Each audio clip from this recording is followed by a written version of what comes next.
안녕하세요. 슬기로운 스테이블코인 생활입니다. 청취자 여러분, 한 주 잘 보내셨나요? 오늘은 요즘 금융계하고 또 암호화폐 업계에서 정말 뜨거운 주제죠. 바로 은행 대 스테이블코인.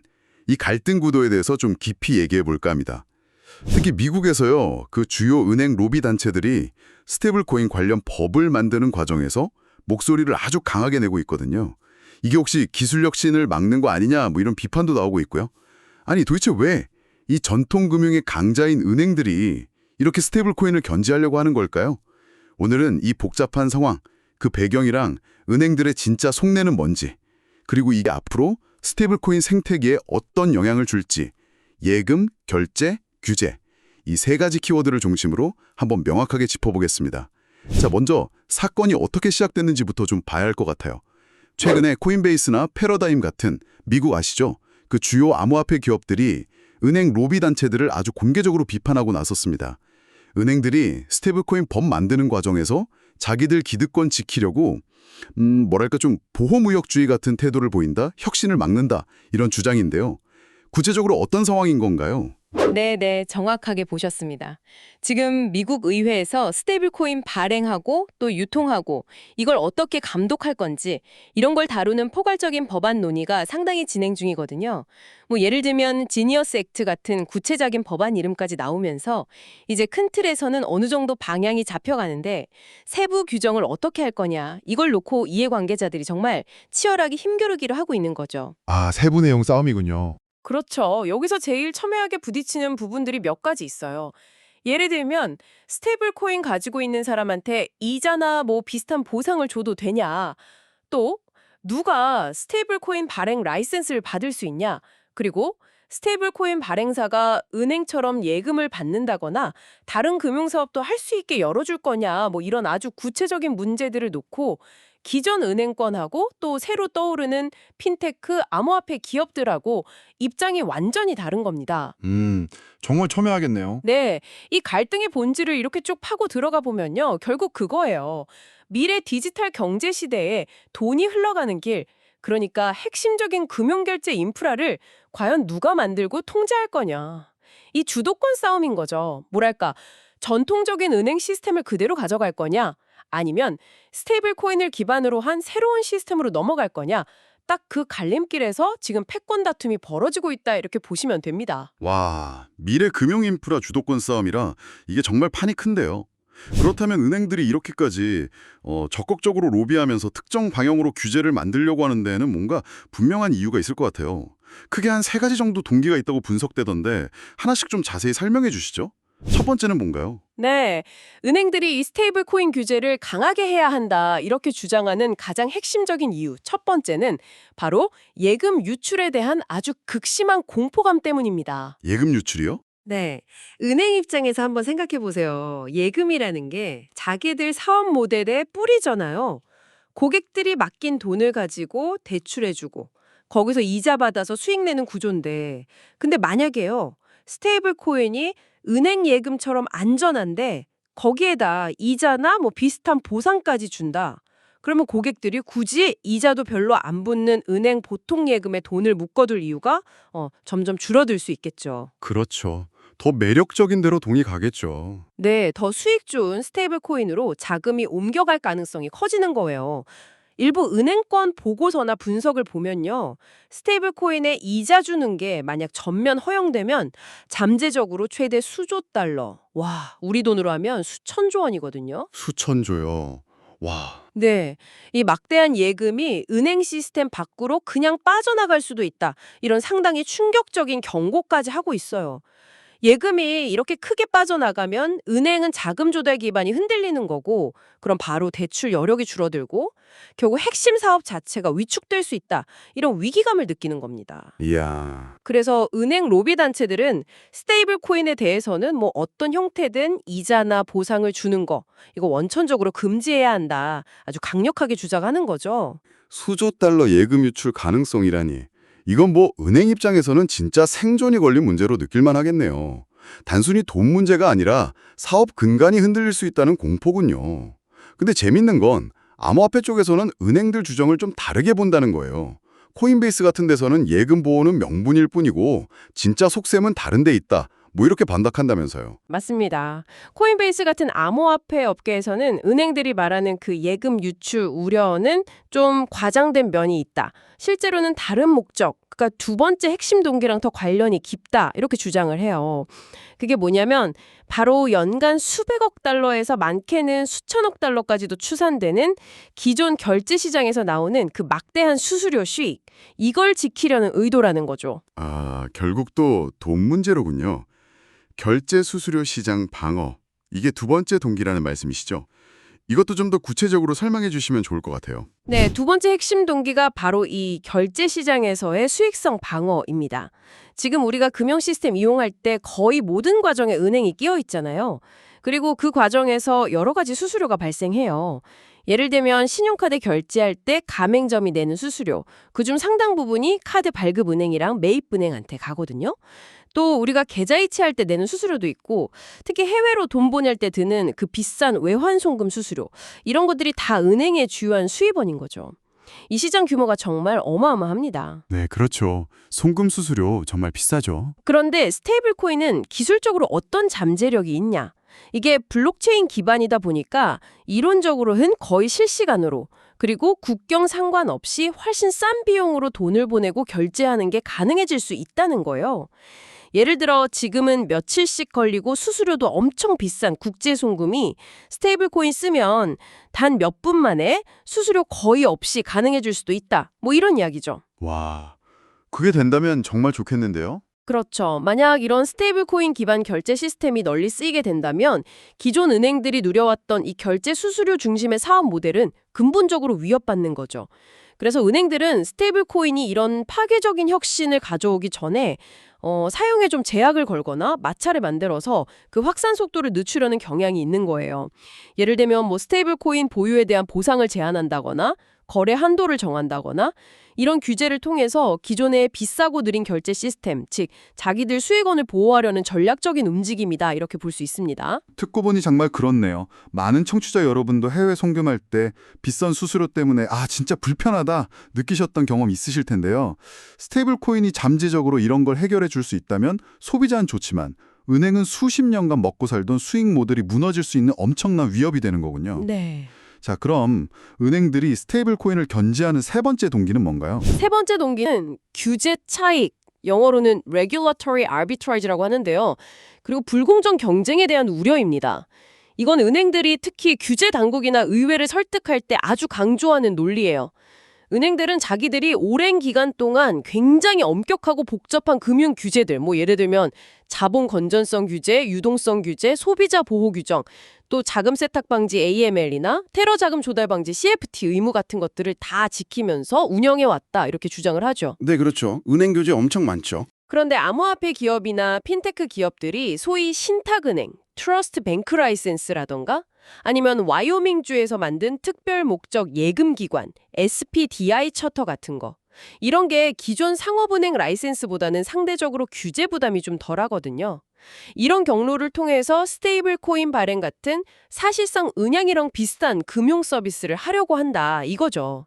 여기서 차터는 뭐 일종의 설립 인가 같은 거라고 보시면 되고요. 좀 더 쉬운 길로 가려고 한다 이런 거군요. 네, 은행들 시각에서는 그렇게 보이는 거죠.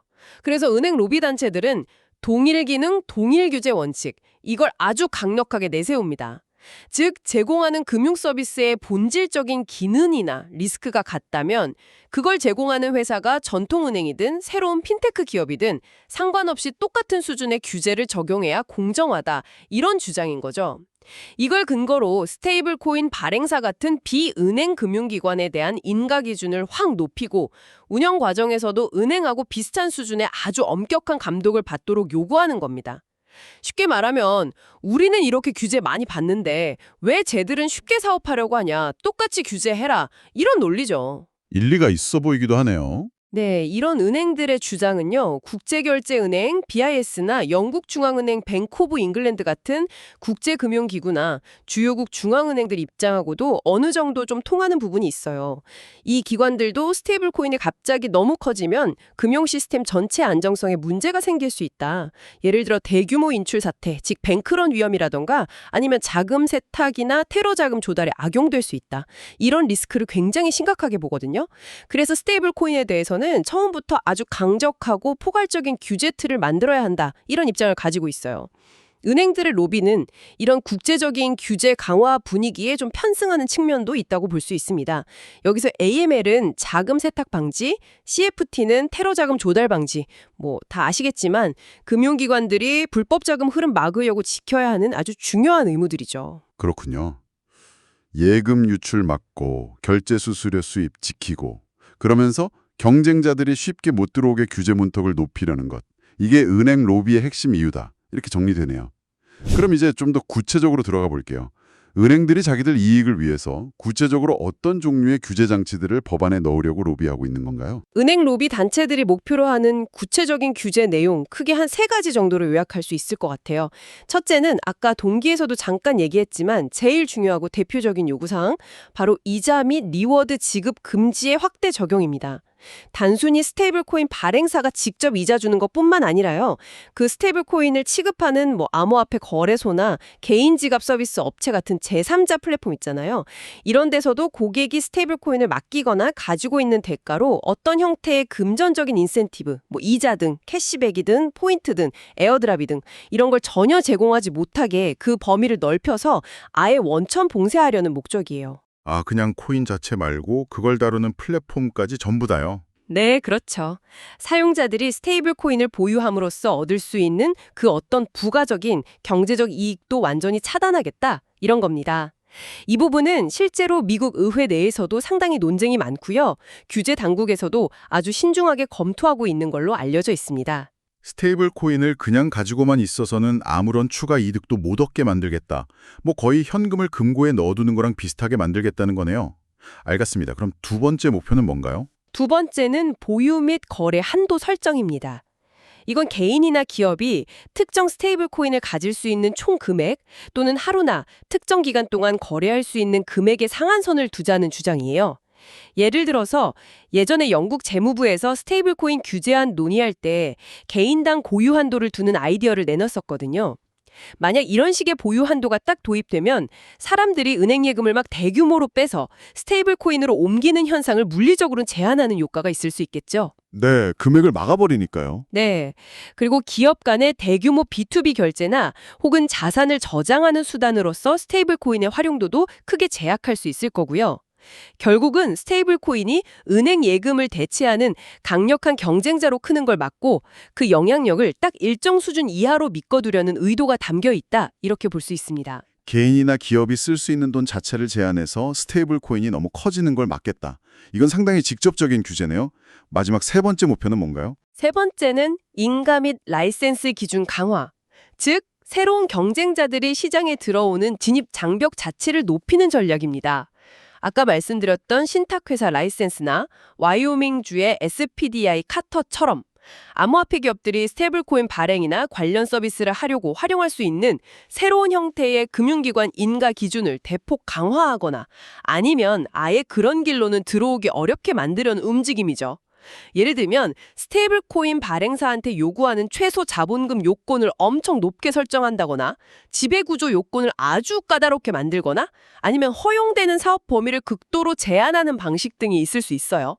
이건 단순히 스테이블코인 발행사뿐만 아니라 고객 암호화폐를 안전하게 보관해주는 커스터디, 즉 수탁 서비스 업체나 아니면 법정화폐, 달러나 원화 같은 거랑 암호화폐를 쉽게 바꿀 수 있게 해주는 온오프램프 서비스의 제공자들까지 이 스테이블코인 생태계를 이루는 다양한 선수들의 시장 진입 자체를 늦추거나 막으려는 좀 포괄적인 전략으로 보입니다. 기존 은행들이 누리는 그 과점적인 시장 구조를 유지하려는 의도다, 이렇게 볼 수 있겠죠. 요약하면 이자도 못 받게 하고 많이 갖거나 쓰지도 못하고 심지어 관련 사업 시작 자체를 어렵게 만들려는 시도들이군요. 자, 여기서 정말 중요한 질문이 나옵니다. 이런 은행들의 로비 활동, 그리고 그 결과로 실제 만들어질 수도 있는 여러 규제들이 결국 스테이블 코인 생태계의 건강한 성장이나 기술 혁신에는 구체적으로 어떤 부정적인 영향을 미치게 될까요? 혁신이 저해된다, 느려진다, 이게 도대체 어떤 의미인지 좀 더 풀어 설명해 주시면 좋겠습니다. 네, 바로 그 점이 우리가 정말 주목해야 할 핵심 문제입니다. 만약 은행들의 로비가 성공해서 지금 얘기 나오는 이런 강력한 규제들이 그대로 도입된다면 스테이블 코인 기술이 가진 잠재력을 제대로 펴보기도 전에 그 성장세가 꺾여버릴 수가 있어요. 크게 한 3가지 측면에서 부정적인 영향을 생각해 볼 수 있는데요. 첫째는 네트워크 효과, 네트워크 이펙트의 지연입니다. 네트워크 효과요? 네. 어떤 기술이나 서비스, 예를 들어 전화기나 카톡 같은 거요. 이런 게 성공하려면 충분히 많은 사람들이 그걸 써야만 가치가 커지잖아요. 혼자 쓰면 아무 의미 없죠. 이걸 경제학에서 네트워크 효과라고 부르거든요. 스테이블 코인도 마찬가지예요. 결제 수단이나 금융 인프라로 널리 쓰이려면 충분히 많은 사용자 기반을 확보해서 그 임계점을 넘어서야 합니다. 그런데 만약에 스테이블 코인 보유에 대한 이자나 리워드 같은 초기의 사용자들을 끌어들일 만한 그런 매력적인 유인책이 법으로 금지된다. 그럼 어떻게 될까요? 쓰는 사람이 잘 안 늘어나겠죠. 당연히 신규 사용자를 모으는 속도가 현저히 느려질 수밖에 없어요. 또 보유 한도나 거래 한도 규제는 스테이블 코인을 이용한 대규모 기업 간 결제나 국정 간 무역 대금 지급 또는 안정적인 가치 저장 수단으로서의 활용 가능성을 크게 제한하고요. 결국 실제 사용 사례, 유스 케이스가 충분히 쌓이지 못하고 관련 데이터도 모이지 않으면서 스테이블 코인이 대중적인 결제 수단이나 차세대 금융 인프라로 자리 잡는데 훨씬 더 오랜 시간이 걸리거나 심지어는 실패할 수도 있게 되는 겁니다. 아, 사용자가 많아져야 가치가 커지는 건데 그 네트워크 효과를 제대로 못 누리게 발목을 잡는다는 거군요. 마치 초기에 인터넷 막 보급될 때 막으려던 시도들하고 좀 비슷하게 들리기도 하네요. 두 번째 영향은 뭔가요? 이미 시작한 기업들 입장에서 한번 생각해 보세요. 앞으로 어떤 규제가 어떻게 생길지 예측하기 어려운 이런 불확실한 환경 속에서 또 어렵게 라이센스를 따더라도 이자 지급 같은 핵심적인 수익 모델을 만드는 게 법으로 막혀버린다면 과연 누가 선뜻 큰 돈을 투자해서 기술 개발하고 인프라 깔려고 하겠어요. 그렇겠네요. 투자를 망설이겠죠. 그렇죠. 예를 들어 안정적인 스테이블 코인 운영하려면 대규모 서버도 필요하고 보안 시스템도 강력해야 하고 규제 지키는 컴플라이언스 시스템도 만들어야 하고 이런 막대한 초기 투자, 즉 캐펙스, 자본 지출이 필요한데 말이죠. 하지만 규제가 불확실하고 잠재적인 수익 모델이 제한되면 기업이나 투자자들은 당연히 이런 투자를 망설이거나 규모를 줄일 수밖에 없어요. 결국 기술 개발 속도가 더뎌지고 서비스 품질 개선도 늦어지고 또 새로운 혁신적인 아이디어가 시장에 나오기 어려워지는 악순환으로 갈 수 있다는 거죠. 그래서 스테이블 코인 업계에서는 계속해서 규제를 좀 명확하게 해달라, 그리고 리스크 관리와 혁신 촉진 사이에서 좀 균형을 잡아달라 이렇게 요구하고 있는 상황입니다. 규제가 불확실하거나 너무 지나치면 돈줄이 마르고 새로운 시도 자체가 위축될 수 있다. 이건 특정 산업 발전을 넘어서 국가 경쟁력에도 영향을 줄 수 있는 문제인 것 같아요. 이거랑 관련된 세 번째 영향도 있죠. 네, 그렇습니다. 세 번째 영향은 바로 규제 차익 regulatory arbitrage로 인한 인재 및 자본의 유출 가능성입니다. 금융산업, 특히 핀테크나 블록체인 같은 첨단 기술 분야는 정말 국경 없는 경쟁이 치열하잖아요. 만약에 미국이나 유럽, EU 같은 주요 경제권들이 스테이블 코인에 대해서 서로 다른 규제 틀을 가지고 있고 특정 국가나 지역에서만 유독 혁신을 너무 과하게 누르는 규제를 도입한다. 그럼 어떤 일이 벌어질까요? 다른 데로 가겠죠, 뭐. 당연히 관련 기업들이나 핵심 기술 가진 인재들은 규제가 좀 더 유리하거나 사업 환경이 예측 가능한 다른 나라나 지역으로 본사나 연구개발센터로 옮길 가능성이 커지는 거죠. 예를 들어 아까 말씀드린 것처럼 영국에서 개인별 스테이블 코인 보유 한도 같은 강력한 규제안이 나왔을 때 영국 내 암호화폐 업계에서 이러면 우리 싱가포르나 스위스로 간다. 이런 식의 강력한 반발이 있었던 것도 바로 이런 우려 때문이거든요. 결국 과도하거나 균형 잃은 규제는 자국 내 관련 산업 경쟁력을 약화시키고 우수한 인재랑 귀중한 자본이 해외로 빠져나가는 두뇌 유출, 그리고 자본 유출, 이런 부작용을 알 수 있다는 겁니다. 규제가 너무 세면 오히려 기업이나 사람이 다른 곳으로 가버려서 결국 규제 만든 나라만 손해볼 수도 있다. 이런 역설적인 상황이 생길 수도 있겠군요. 자, 지금까지 은행들이 왜 스테이블 코인을 견제하는지, 그리고 그 결과로 나타날 수 있는 규제들이 혁신에 어떤 부정적인 영향을 줄 수 있는지 자세히 살펴봤습니다. 그렇다면 이 복잡하고 첨예한 대립 속에서 우리가 찾아야 할 바람직한 방향, 혹은 뭐랄까 균형점은 없을까요? 물론 균형점은 존재하고요. 또 반드시 찾아야만 합니다. 어느 한쪽 입장만 극단적으로 받아들여서는 안 되겠죠. 먼저 스테이블 코인이 가진 잠재적인 위험성, 이걸 관리하기 위한 강력하고 효과적인 안전장치는 반드시 필요하다. 이 점을 좀 강조하고 싶습니다. 예를 들어 스테이블 코인이 갑작스러운 대규모 인출 요구, 즉 뱅크런 상황에 처했을 때 지급 불능 상태에 빠져서 금융 시스템 전체에 불안을 줄 수 있다. 이런 우려는 충분히 타당하거든요. 네, 그건 정말 중요하죠. 그래서 이걸 막기 위해서 발행된 스테이블 코인 가치와 동일한 금액 100% 이상을 아주 안전하고 유동성 높은 자산, 예를 들면 현금이나 만기가 짧은 미국 국채 같은 걸로만 구성된 준비금으로 완전하게 풀리백 보유하도록 의무화하는 거. 이건 필수적입니다. 그리고 이 준비금 내역이랑 규모를 정기적으로 혹은 실시간으로 투명하게 외부에 공개해서 누구나 확인할 수 있게 해야 하고요. 투명성 확보가 중요하겠네요. 네. 또 대규모 인출 상황을 가정한 엄격한 스트레스 테스트를 정기적으로 실시하고 충분한 유동성 관리 계획을 마련하게 하는 등 사실상 은행 수준에 준하는 건전성 규제를 스테이블 코인 발행사에게 적용하는 것. 이건 금융 안정을 위해서 필요하다고 봅니다. 미국 의회에서 논의 중인 그 지니어스 액트 같은 법안들도 대체로 이런 방향성을 가지고 있고요. 즉, 소비자와 금융 시스템을 보호하기 위한 강력한 안전망 구축. 이건 타협할 수 없는 원칙이죠. 네, 그건 당연합니다. 하지만 여기서 중요한 건 뭐냐면요. 이렇게 필수적인 안전장치를 마련하는 것하고 스테이블 코인 기술 자체가 가진 혁신적인 잠재력, 예를 들어 결제 시스템 효율성을 획기적으로 높인다거나 은행 계좌 없는 사람들에게도 금융 서비스를 제공하는 금융 포용성을 확대할 수 있는 가능성, 이 가능성 자체를 억누르는 것은 좀 별개의 문제로 봐야 한다는 점입니다. 아, 안전장치와 혁신 억제는 다르다. 그렇죠. 규제는 어디까지나 금융 시스템의 안정성을 지키고 소비자를 보호하고 또 발생 가능한 리스크를 관리하기 위한 도구여야 하지. 그게 특정 산업, 즉 기존 은행 산업의 경쟁 우위를 인위적으로 지켜주거나 새로운 경쟁자의 진입을 막기 위한 장벽으로 사용되어서는 안 된다는 것을 명심해야 합니다. 결국 혁신을 너무 과도하게 저해하지 않으면서도 안정성을 확보할 수 있는 그 현명하고 섬세한 균형점을 찾는 것, 이게 규제당국과 시장 참여자 모두에게 주어진 과제라고 생각합니다. 명확한 설명 감사합니다. 결국 이 모든 논쟁의 핵심은 미래의 돈이 흐르는 새로운 길, 즉 차세대 금융 인프라를 누가 주도하고 통제할 것이냐, 여기에 대한 경쟁이라는 생각이 드네요. 우리 사용자, 즉 청취자 여러분의 입장에서는 스테이블 코인의 안정성을 확보하기 위한 강력한 규제는 당연히 지지해야겠지만 동시에 더 빠르고 더 저렴하고 더 편리한 금융 서비스를 가능하게 할 수 있는 기술 혁신 자체는 계속될 수 있도록 균형 잡힌 규제를 요구하는 목소리를 내는 것이 중요하지 않을까 싶습니다. 오늘 저희가 나눈 이야기, 은행 로비 대 스테이블 코인 혁신에 대해 청취자 여러분은 어떻게 생각하시나요? 은행의 입장에 더 공감하시나요? 아니면 스테이블 코인 진영의 혁신 가능성에 더 무게를 두시나요? 혹은 이 문제를 바라보는 또 다른 관점이 있으신가요? 여러분의 다양한 의견을 댓글을 통해 자유롭게 남겨주시면 감사하겠습니다.